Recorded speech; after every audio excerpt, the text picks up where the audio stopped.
साथियों नमस्कार, स्वागत है मेरी इस यूट्यूब चैनल में। आज हम लोग पढ़ने वाले हैं हिंदी के महत्वपूर्ण एमसीक्यू प्रश्न, जो कि आपके मंडी उप निरीक्षक और शिक्षक भर्ती के लिए उपयोगी होने वाला वीडियो है।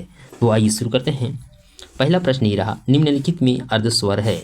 तो अर्धस्वर बताना है, जिसमें आता है अर्धस्वर जो है, ये जो अर्धस्वर है ये अंतस्थ व्यंजन को जो है अर्धस्वर कहा जाता है। तो इसका जो करेक्ट उत्तर है ऑप्शन नंबर डी है। य, र, ल और व जो है ये आता है अर्धस्वर में। अगला प्रश्न दिया है मौखिक स्वर है। तो मौखिक स्वर इसमें है, ऑप्शन नंबर बी होगा इसका सही उत्तर। अ और आ और ई, इसे जो है मौखिक स्वर कहते हैं। अ, आ, ई, ये है ऑप्शन नंबर बी जो इसका करेक्ट उत्तर है। अगला प्रश्न है स्वर वर्ण को छाटिए। तो स्वर वर्ण बताना है, तो इसका जो करेक्ट उत्तर होगा ऑप्शन नंबर बी होगा। अ, आ, ई जो है ऑप्शन नंबर बी जो में जो है दिया गया है स्वर वर्ण, ऑप्शन नंबर बी इसका सही उत्तर है। अगला प्रश्न दिया है स्वर ध्वनि किसके सहयोग से उच्चारित होती है। तो स्वर ध्वनि जो उच्चारित होती है ये स्वतंत्र रूप से उच्चारित होती है, ऑप्शन नंबर ए इसका सही उत्तर होगा। अगला प्रश्न है नासिक के व्यंजन किसे कहा जाता है। तो जिन व्यंजनों के उच्चारण हवा मुख से निकलती है, जिन व्यंजनों के उच्चारण में हवा नाक से निकलती है, जिन व्यंजनों के उच्चारण में हवा जीवा से निकलती है, तो इसका जो करेक्ट उत्तर होगा ऑप्शन नंबर बी होगा। जिन व्यंजनों के उच्चारण से हवा नाक से निकलती है, ऑप्शन नंबर बी इसका करेक्ट उत्तर है। निम्नलिखित स्वरों में कंठ तालव्य स्वर है। यहाँ पर कंठ तालव्य स्वर बताना है। तो यहाँ पर देखते हैं ऑप्शन में, तो ए वाला जो है दिया है ए, आ और आ, ये आता है कंठ्य वर्ण में आता है। अ, आ के साथ आह लगा रहता है, जो कि आता है कंठ्य वर्ण में, कंठ्य वर्ण में, ठीक है। उसी प्रकार ई, ये आता है तालव्य में आता है, और उ आता है ओष्ठ्य वर्ण में, और ए और ऐ आता है कंठ तालव्य स्वर में। तो इसका करेक्ट उत्तर है ऑप्शन नंबर डी है। अगला प्रश्न दिया है स्वर किसे कहते हैं। तो स्वर जो है जिन व्यंजनों का उच्चारण जो है स्वयं से होता है, ठीक है, अपने से जो उच्चारण होता है उसे स्वर कहते हैं। तो यहाँ पर ऑप्शन देखते हैं, स्वर एवं स्वर वर्णों का मेल, स्वर एवं व्यंजन वर्णों का मेल, और व्यंजन विसर्ग का मेल। तो इसमें जो करेक्ट उत्तर होगा इनमें से कोई नहीं, इसका सही उत्तर होगा ऑप्शन नंबर डी होगा, इनमें से कोई नहीं।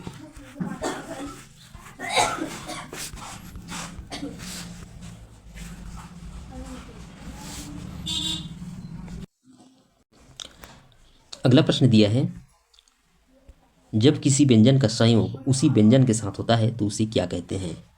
जब किसी व्यंजन का संयोग उसी व्यंजन के साथ होता है तो उसे कहा जाता है संयोग द्वितीय, ऑप्शन नंबर बी जो इसका सही उत्तर है। अगला प्रश्न दिया है य, र, ल, व किस वर्ग के व्यंजन में आते हैं। इसको पहले पढ़ चुके हैं। ये आता है अंतस्थ व्यंजन में आता है, जिसे क्या कहते हैं अर्धस्वर कहा जाता है। तालव्य व्यंजन है, यहाँ पर तालव्य व्यंजन बताना है। तो तालव्य व्यंजन में हम देखते हैं, तो स्वर में अगर देखें तो आता है आपका ई और ई आता है, ठीक है। तालव्य व्यंजन में तालव्य स्वर में क्या आता है ई और ई, और उसी प्रकार व्यंजन में देखते हैं तो व्यंजन में आता है च, छ, ज और झा, च, छ, ज और झा, और इसके साथ इया लगा रहता है, वो भी आता है तालव्य व्यंजन में। और इसके अलावा यहाँ पर जो अंतस्थ व्यंजन से यह भी आ जाता है इसमें, और ये आता है उष्म व्यंजन से, ये आता है सलजम कसा भी इसमें आ जाता है, ठीक है। इस प्रकार देखते हैं तालव्य व्यंजन में जो है च, छ, ज, झ और या, और उसके साथ में य और स भी तालव्य व्यंजन में आते हैं। इसका सही उत्तर है ऑप्शन नंबर ए जो इसका करेक्ट उत्तर है। अगला प्रश्न दिया है छ, त्र, ज्ञ, छत्री के छ, त्र और ज्ञ वर्ण हैं, तो इसे कहते हैं संयुक्त व्यंजन, ठीक है। संयुक्त व्यंजन कहा जाता है। छ, त्र, ज्ञ और श्रा को क्या कहते हैं, संयुक्त व्यंजन, ठीक है। तो संयुक्त व्यंजन कहते हैं, ऑप्शन नंबर ए इसका करेक्ट उत्तर है। तो संयुक्त व्यंजन यहाँ पर इसका सही उत्तर होगा। और संयुक्त व्यंजन किसे कहते हैं। तो संयुक्त व्यंजन जो है दो व्यंजन दो या दो से अधिक व्यंजन के मिलने से बनता है उसे कहते हैं संयुक्त व्यंजन। जैसे छ को देख, ठीक है, छ किससे मिलकर बनता है, छ देखते हैं तो ये मिलता है क से मिलकर बनता है, और ये मिलता है षटकोण के स से मिलकर बनता है छ। उसी प्रकार त्र देखते हैं तो त्र बनता है आपका त से मिलकर बनता है, और र से मिलकर बनता है त्र।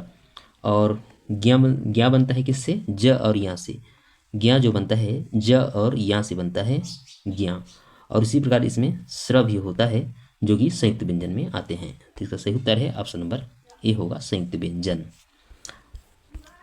अगला प्रश्न देखते हैं, निम्नलिखित में अयोगवाह किसे कहा जाता है। तो अयोगवाह बताना है। तो यहाँ पर जो विसर्ग है, ठीक है, विसर्ग उसी को अयोगवाह कहते हैं, जिसमें आपका इसमें आता है अंग और आहा, ठीक है, इसको कहते हैं अयोगवाह कहा जाता है। और अंग को अनुस्वार और इसको कहते हैं विसर्ग कहते हैं। इसका सही उत्तर है ऑप्शन नंबर बी होगा इसका करेक्ट उत्तर। अगला प्रश्न दिया है, वह किस प्रकार का वर्ण है। तो वह जो होता है ये है आपका दंतोष्टिया।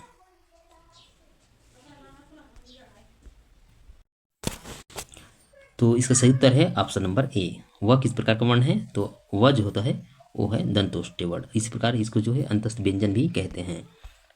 ध्वनि किसकी लघुत्तम इकाई है। तो ध्वनि जो है ये किसकी लघुत्तम इकाई है। तो ध्वनि जो है भाषा की लघुत्तम इकाई है। ऑप्शन नंबर बी जो है इसका सही उत्तर है। लघुत्तम वाक् ध्वनि को कहते हैं, यहाँ पर दिया है लघु, तो लघुत्तम वाक् ध्वनि को कहते हैं वर्ण कहा जाता है सबसे लघुत्तम वाक् ध्वनि को।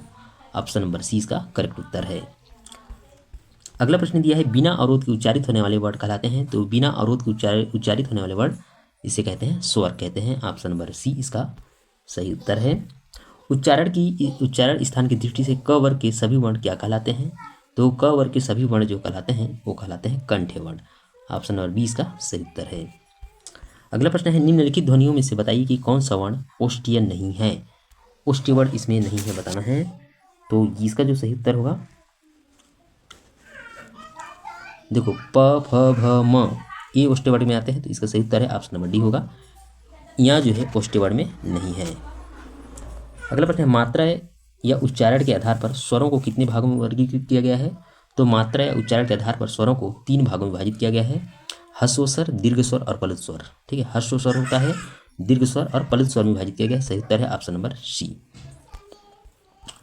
अगला प्रश्न है, हिंदी वर्णमाला में स्वरों की कुल संख्या कितनी होती है। तो हिंदी वर्णमाला में स्वरों की कुल संख्या पूछा जाए तो 13 होती है।